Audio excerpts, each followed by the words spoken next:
Track life.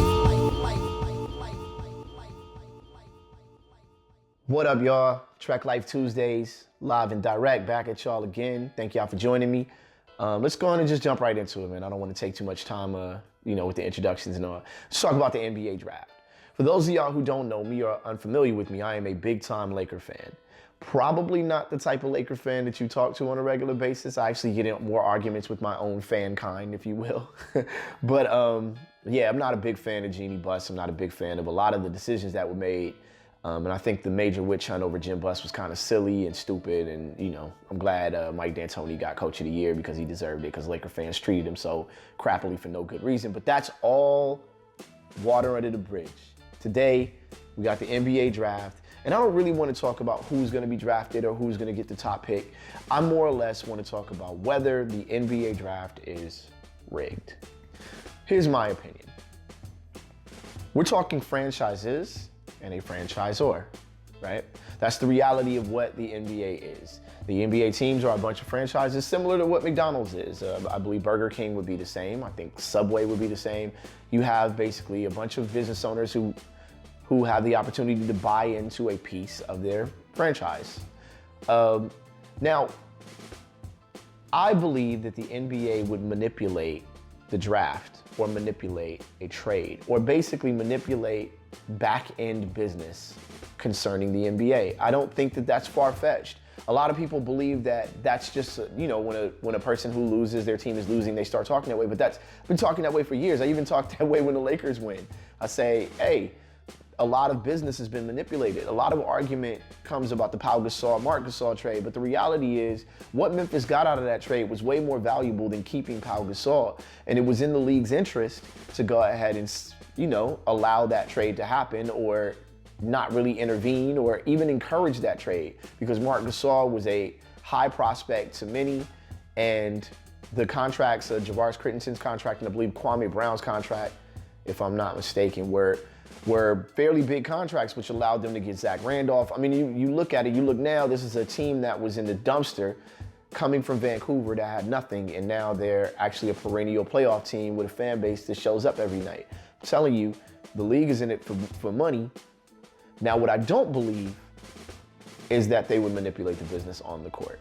Now, this is where everybody goes, oh, Trek, what are you talking about? Oh, the games are rigged, the NBA's rigged. It's weird how every time black athletes start accomplishing something, all of a sudden it's fake. But anyway, not gonna go there. Look, there's no reason to manipulate the game on the court entirely. People say Vegas, people say that, well, that would be the players. What the league would do is not mess with the product on the court at all, because that would be like McDonald's selling you human meat. Right? The reality is the franchise would go completely under. If the product becomes something that is clearly manipulated, they lose everything. It's too much to risk for the NBA to overtly choose a championship at the beginning of the season and carry it out. What is greater, or what the greater point would be, is maybe manipulate things on the back end so that these franchises have larger fan bases. Look at the Clippers, rebuilding the Clippers, moving them up 4 or 5 spots in the financial market, or as a viable financial franchise. Those things are very important to the league because you have an LA market. You can't lose that LA market as you kind of change the business model with the collective bargaining agreement for larger franchises to lose out to smaller franchises. So that's my point. When you see the NBA draft, you have to think, in my opinion, what market are they trying to build?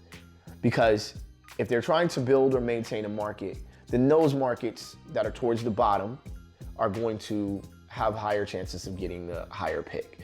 You look at Philly, they got Colangelo over there. I digress. The point is, rigged is a kind of a silly word for the NBA draft. More than anything, it's business, and it's smart business. And even if your team loses out, like even if the Lakers are to lose out, it makes perfect sense because you have other markets that are right on the verge of being strong that it would make more sense to give them a draft pick. Although, Magic helped them get rid of Sterling and Jim. Anyway, enough for that. You know what I'm saying? There's a story in the news, subject number 2, a story in the news of a white police officer who did a DNA test and found out that there was African heritage in his blood. It's not far-fetched. There's African heritage in all of our blood. This cop is in Michigan, I believe, and he is now suing the police department for the discrimination that he faced after he found that out. Apparently the mayor of the city made a joke. Apparently all of his police officer friends made a joke. He was ostracized just for finding out he was that much of a percent. Wait, hold on, how much? That much of a percent African.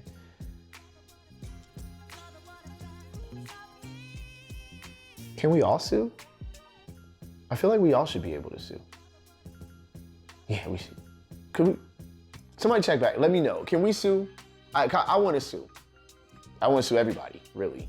All of it. I want to sue you guys. Some of you I want to sue. Some people I went to high school with, if you're here, I want to sue you. Even if you're black, I kind of want to sue you. I think you kind of treat it. Look, he's probably in the right, man. Look, you shouldn't discriminate against anybody, technically. You should not.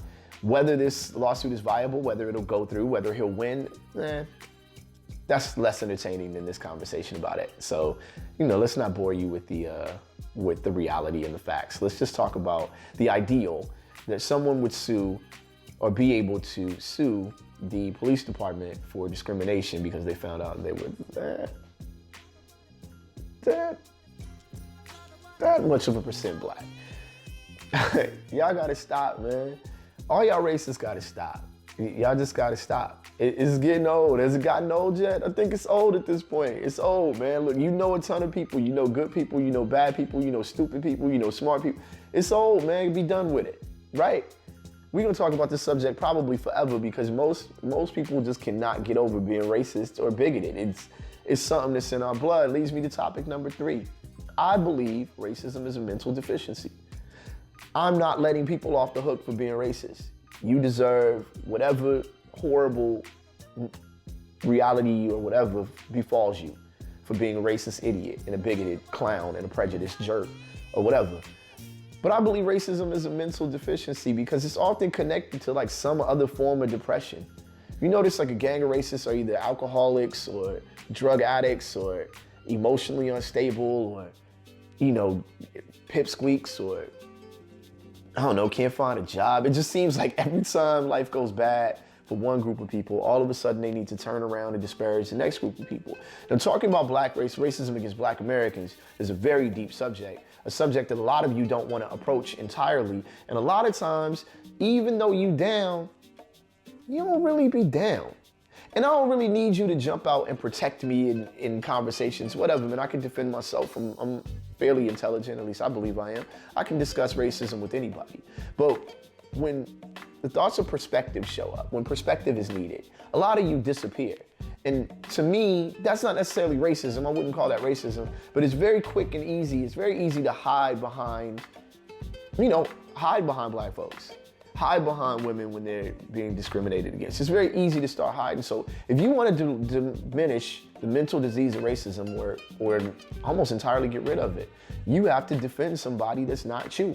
You have to look for broader perspective in racist issues or, issues with Black America or issues abroad. But you can't just pick and choose the ones you're comfortable with. You have to choose the ones that are difficult for you, because if they're difficult for you, they're difficult for other people. If you can find perspective in those situations, then maybe you can help out somewhat. But as for now, man, a lot of y'all are just hiding and finding out y'all this much percent black and reacting to it. Whatever. Anyway, y'all, my name is Trek Life. I don't know how your weekend went, your Friday went, but I was at Snapback and Drez was there. Snapback is a club that goes down in Long Beach. It's old school hip hop and R&B all night. And Drez from Black Sheep was the MC. So, how'd your weekend go? I'll show you mine real quick.